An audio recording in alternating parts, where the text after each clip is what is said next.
ఇండస్ట్రీలో మిస్సమ్మ, స్వయంవరం వంటి చిత్రాలతో హోమ్లీ ఇమేజ్ తెచ్చుకున్న నటి లయ దాదాపు 20 ఏళ్ల తర్వాత మళ్ళీ శివాజీతో చిత్తకట్టారు.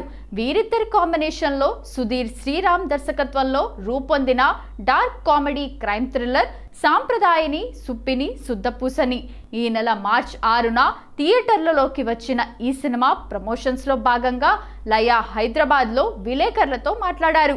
ఈ సందర్భంగా తన పాత్ర గురించి, కెరీర్ సెకండ్ ఇన్నింగ్స్ గురించి పలు ఆసక్తికర విషయాలను పంచుకున్నారు.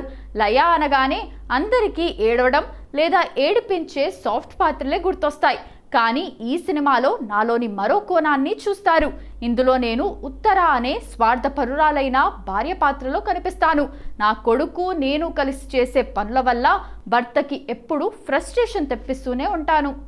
మంగపతి లాంటి పవర్ఫుల్ రోల్స్ చేసిన శివాజీని ఈ సినిమాలో నా పాత్ర డామినేట్ చేస్తుంది.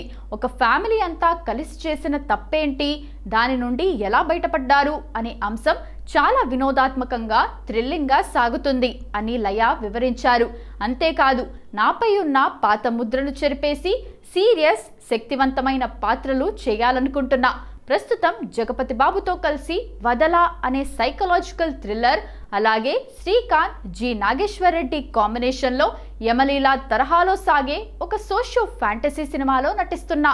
కథలో ప్రాధాన్యత ఉంటే చిన్న పాత్రలు చేయడానికి కూడా నేను సిద్ధమే అని లయ స్పష్టం చేశారు. ఈటీవీ విన్, శివాజీ సంయుక్తంగా నిర్మించిన సాంప్రదాయని సుప్పిని శుద్ధపూసని ఖచ్చితంగా ప్రేక్షకులను అలరిస్తుందని ధీమా వ్యక్తం చేశారు.